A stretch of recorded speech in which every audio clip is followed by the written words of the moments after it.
Alors bonjour à tous, alors aujourd'hui on revient pour le test d'un autoradio sous Android Indin, sachant qu'avant j'avais ce bon vieux lecteur CD des familles dans la voiture et donc c'était soit changer la voiture, soit changer l'autoradio. Donc mon choix forcément s'est porté sur l'autoradio et l'intéressant avec donc cet autoradio sous Android, c'est qu'en fait il ne prend que l'emplacement voyez, d'Indin, sachant que sur les anciennes versions il fallait avoir un emplacement de moins 2 DIN et au final bricoler le tableau de bord, avoir des adaptateurs, que là non. À partir du moment où forcément vous avez un autoradio qui est possible d'enlever au moins, donc là vous allez pouvoir installer votre autoradio Android sans problème et en plus de ça vous voyez vous pouvez le bouger etc. Donc vraiment intéressant à ce niveau là. De toute façon on va découvrir ça tout de suite et on commence par le déballage. Allez c'est parti, on va faire un tour de la boîte. Donc ici on commence à avoir des détails techniques sur le fait qu'on va pouvoir lire des vidéos en Full HD, alors pas pour le conducteur, pour les passagers on est d'accord.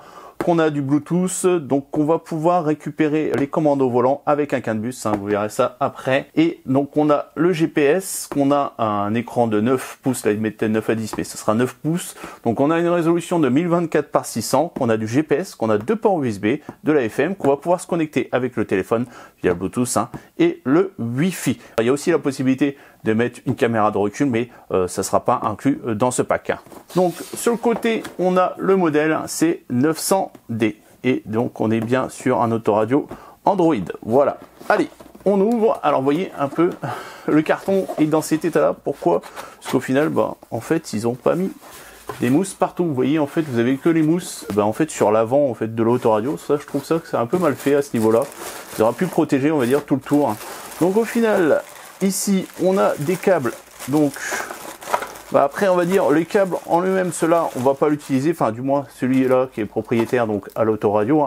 Puisqu'en fait, j'ai acheté des câbles pour me permettre tout simplement de relier mon autoradio en fait, sur mon Berlingo, donc sur Citroën ou Peugeot, vous verrez. Et donc là, on va dire, si c'est au cas où vous voulez pas utiliser d'adaptateur, vous pouvez utiliser, voilà, celui-là. Donc, c'est celui qui utilise l'autoradio. Mais moi, j'ai acheté donc le câble tout fait. Voilà. Après, on a là un port USB. Normalement, on en a un deuxième ici. Voilà, on a 2 ports USB. Après, ici, ça c'est l'antenne GPS. Et donc tout ce qui est vidéo. Donc là, on a l'entrée et de la sortie. Donc je pense que donc il y en a par exemple pour la caméra. Et il y en a aussi si vous mettez des écrans à l'arrière, sur les sièges à l'arrière. Je pense que vous pouvez aussi envoyer de la vidéo là-dessus. Voilà. Ok. Et donc ici, on a un adaptateur pour la façade. Et ici, donc on a, là je crois que c'est celui pour la caméra en fait. Ça c'est pour vraiment la vidéo, on va dire, si vous envoyez sur des écrans à l'arrière. Et ça c'est vraiment pour la caméra. Et un petit mode d'emploi. Alors, ouais, bon, c'est de l'anglais. Et vous voyez, c'est assez succinct, surtout qu'on a quand même pas mal de fonctionnalités. Là, voilà, c'est rapide. Bon, clairement, je pense qu'il faut mettre un peu la main à la pâte pour savoir comment ça fonctionne. En plus, bon, vous verrez, de toute façon, il y a plein de vidéos sur Internet. D'ailleurs, c'est comme ça qu'au final, j'ai su quel câble acheter, etc. Puisque j'ai regardé pas mal de vidéos, surtout de montage de ces autoradios. Vous en trouvez plein sur Internet. Donc après, moi, je vous montrerai pas le montage. On va dire, je vais juste vous montrer le déballage. Et une fois installé, je vais pas vous montrer le montage. Vous en trouvez plein sur Internet. Je vous mettrai un lien d'ailleurs pour ceux qui veulent l'installer sur Citroën ou Peugeot. Ok, allez, on sort ça. Hop, on va mettre la boîte de côté. Et voilà à quoi ressemble la bête. Donc vous voyez, l'intéressant, donc c'est que ça tient sur un DIN. Voilà. Donc ici, on a toutes les connectiques. Donc là, après, vous pouvez voir selon les interfaces ici notées sur l'autocollant. Donc on va dire la principale, ça va être ici. Donc c'est là où vous allez pouvoir brancher tout ce qui est haut-parleur, etc. Et après, on va dire tout ce qui est, par exemple, CAN bus, USB et vidéo venant de l'arrière, juste à ce niveau-là. Ici, pour brancher le GPS, et là, l'antenne radio. Voilà. Et donc, de l'autre côté, vous avez l'écran avec, vous voyez, des parties tactiles sur le côté, juste ici. Le bouton home, le retour, le volume. Là, apparemment, on a un reset et un micro. Voilà. Et donc après, vous voyez, dans cette partie-là, en fait, on a un pivot. Voilà, qui va permettre, voilà, d'incliner comme vous voulez l'écran. Et après, vous avez aussi des réglages. Vous avez 3 crans ici. vous tirez dessus et après vous allez pouvoir monter et descendre l'autoradio. Donc attendez, c'est pas évident à faire comme ça. Hop, on va essayer de le descendre. Voilà. Vous voyez, j'ai descendu l'autoradio. En fait, il y a 1, 2 et 3 niveaux. Donc intéressant puisque vous allez pouvoir intégrer ça correctement dans votre voiture. Et donc ce qu'on va faire, on va mesurer justement l'écran pour voir l'intégration. On est sur du 23,5 en largeur et en hauteur, on est sur du 14 cm. Voilà, comme ça vous pourrez voir si ça s'intègre facilement dans votre voiture. Et donc je vous ai parlé de câbles pour tout simplement installer l'autoradio. Donc moi j'ai acheté ça sur une boutique qui fait différents modèles. Donc moi je l'ai pris, au final c'est compatible pour Peugeot et Citroën. Vous voyez, donc ça c'est la prise propriétaire Peugeot. Et ici donc on a la prise qui va aller directement sur l'autoradio. Ici donc on a le CAN bus, c'est lui qui va nous permettre tout simplement de récupérer toutes les informations, aussi bien les commandes au volant que les portes ouvertes, etc. Voilà. Donc ça je l'ai payé à peu près dans les 10 €. Et j'ai pris aussi ça, donc qui va me permettre tout simplement d'adapter l'antenne directement à l'autoradio. Et j'aurai juste à faire une connexion, vous voyez, entre ce fil bleu là et le fil bleu là, juste ici. Et c'est tout. Le reste, j'aurais juste à brancher. J'en ai profité aussi pour prendre des petits extracteurs spéciaux justement pour les autoradios Peugeot et Citroën. Donc voilà. Donc clairement, je pense qu'au niveau de l'installation, on va être bien, on va être tranquille. Donc écoutez, c'est ce qu'on va faire tout de suite. On se retrouve dans la voiture. Donc voilà, l'autoradio est installée. Donc j'ai eu quelques difficultés pour l'installation par rapport au positionnement du branchement de l'antenne FM et du GPS, puisqu'en fait, vous voyez, il se trouve au-dessus ou en dessous, en fait, parce que si vous avez pas de place, on va dire, au niveau de votre port DIN, c'est-à-dire au-dessus ou en dessous, en fait, vous allez avoir des difficultés tout simplement à mettre l'autoradio en le glissant. Donc moi, ça va, j'avais de la chance dans le sens où j'avais ce vide-poche juste en dessous qui m'a permis en fait de pouvoir accéder au branchement en dessous. Mais pour ceux qui n'auraient pas la place, c'est vrai que ça va être difficile à ce niveau-là. Je trouve que c'est mal foutu. J'aurais préféré avoir le branchement à l'arrière au niveau de l'antenne. Donc après, ça dépendra de votre voiture. Donc ça, j'ai juste ça, on va dire, au niveau difficulté, dans le sens où, donc en fait, j'avais mis mes branchements qui étaient sur le dessus, et au final, j'ai retourné, puisqu'en fait, donc l'écran se démonte, et en plus, donc vous enlevez, vous débranchez la fiche qui est à l'arrière, et donc à partir de là, vous pouvez retourner votre autoradio et avoir les branchements qui vont sur le bas, parce qu'au final, moi, forcément, c'était plein sur le dessus. Donc là, avec justement mon vide-poche, j'avais un peu de place justement pour brancher. Donc j'ai enfiché l'autoradio et après j'ai fait mes branchements. Et à partir de là, c'était installé. J'ai pas eu d'autres difficultés. J'ai branché aussi, donc j'ai installé le GPS sur la petite coque qui se trouve juste derrière en fait l'écran ici. Donc ça m'a permis de le camoufler, on va dire. Et pareil, j'ai fait passer donc le câble USB.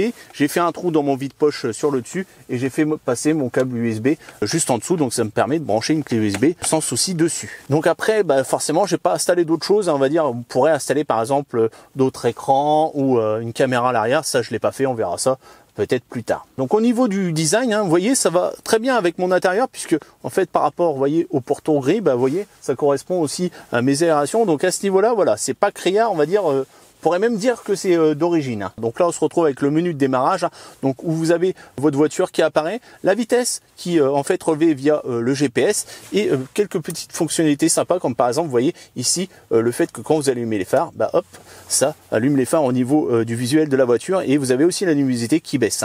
Donc ça, pareil, c'est des réglages à avoir au niveau des options. Vous pouvez régler la luminosité, par exemple, quand vous allumez les phares, etc. Donc ça, intéressant, surtout la nuit, pour pas vous ayez, par exemple, la luminosité à 100%, ça pourrait être gênant. Ici, vous avez un onglet musique qui est en fait tout simplement la musique qui peut être lue via votre clé USB branchée sur le port USB qui est juste en dessous là. Après, à côté, vous avez le Bluetooth, donc pour aussi bien passer des appels ou lire la musique sur votre téléphone. Après, la radio de base, les réglages et la vidéo. Et donc sur les côtés, pareil, pour aller dans les réglages au niveau des applications et lancer le GPS. Et donc ici, alors attendez, hop, je vais allumer les phares, comme ça vous allez voir directement les petits boutons de navigation. Donc là, le bouton power qui peut servir aussi de bouton mute, le bouton home, le bouton retour, et pour régler le volume, et en dessous donc le micro et le reset. Donc là, ce qu'on va faire, on va commencer par la radio, on va dire, c'est le truc de base. Donc après, je vais couper parce que sinon je vais me faire strike au niveau de la vidéo YouTube. Donc on va dire c'est basique, il n'y a rien, on va dire, de phénoménal. En plus de ça, c'est mal fait dans le sens où en fait vous avez, vous voyez directement les fréquences, vous n'avez pas le nom des radios qui apparaît. En fait, vous l'avez que quand vous cliquez dessus. Hein. Ça, je trouve ça mal fait. Après, il existe d'autres applications. Donc, c'est pour ça, au final, je vais dire, je vous montre celle-là. On va dire, c'est celle de base, mais vous pourrez en installer une autre. Apparemment, j'ai vu ça sur des forums. Les gars utilisent des autres aussi radio pour tout simplement faire fonctionner avec le poste. Bon, ça, c'est celui qui est fourni. Donc, je vous montre sur lui qui est fourni avec la voiture, mais qui est déjà pas trop mal dans le sens où, vous voyez, ça va directement sauvegarder toutes les radios automatiquement. Vous faites une recherche et à partir de là, vous allez pouvoir naviguer directement dans les différentes radios. Et donc, il y a le RDS, hein, donc vous avez les infos qui s'affichent directement au niveau de l'écran.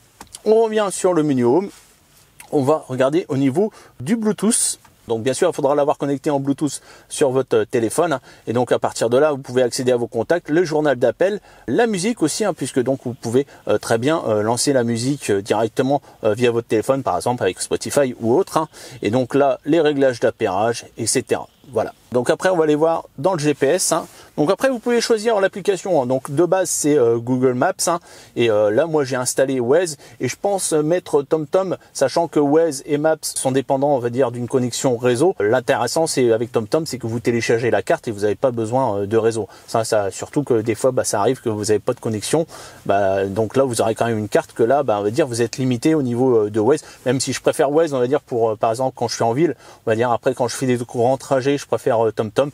C'est vous qui voyez, mais on va dire vous n'êtes pas limité au niveau du GPS, hein, vous n'avez pas, on va dire, besoin d'utiliser que celui qui est intégré, vous utilisez celui que vous voulez. Après, au final, celui que vous avez envie d'installer sur votre autoradio, sachant bien sûr que c'est de l'Android de base, hein, donc il n'y a pas de souci à ce niveau-là, vous pouvez mettre ce que vous voulez. Et en plus de ça, choisir le GPS qui se lance par défaut. Donc là maintenant, on va parler de la musique via USB, hein, donc vous pouvez la lancer directement ici. Hein, et après, donc vous pouvez naviguer directement dans votre liste de lecture ou autre.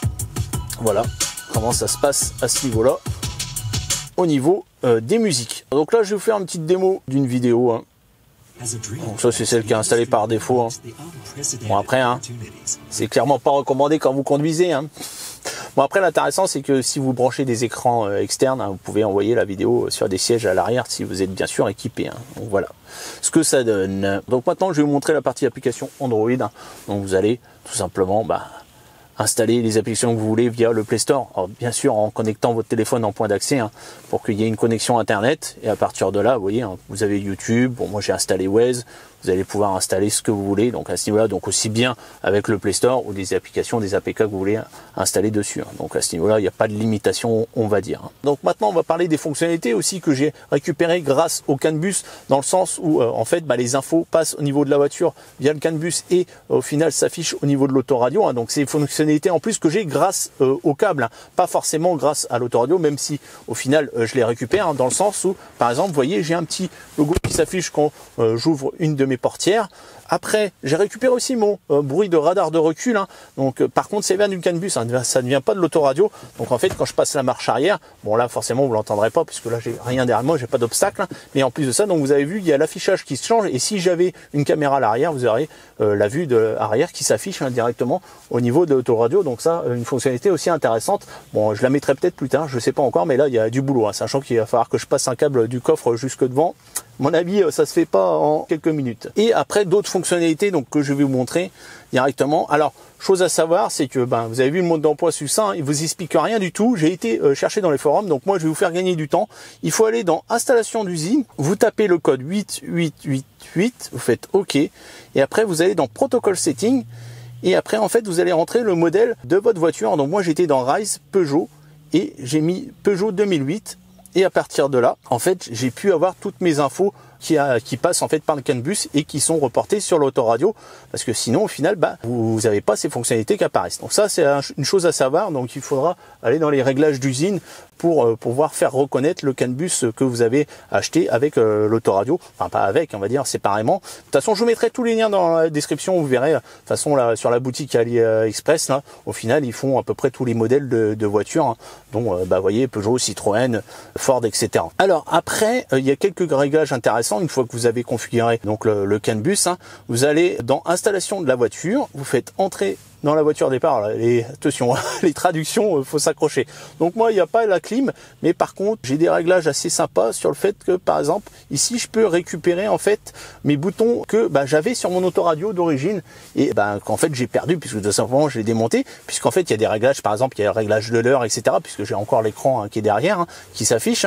Donc des petites fonctionnalités que j'allais perdre, et au final, vous voyez ici en fait, je retrouve les boutons donc avec lesquels je vais pouvoir interagir avec l'affichage qui se retrouve derrière. Donc ça, c'est sympa à ce niveau-là. Pareil, d'autres fonctions donc que j'ai activées, par exemple l'ouverture des portes, etc. Je les ai activées ici. Et donc chose à savoir aussi, c'est que j'ai récupéré aussi mes commandes de volant. Donc vous voyez ici, là je change le volume, voilà, sans problème.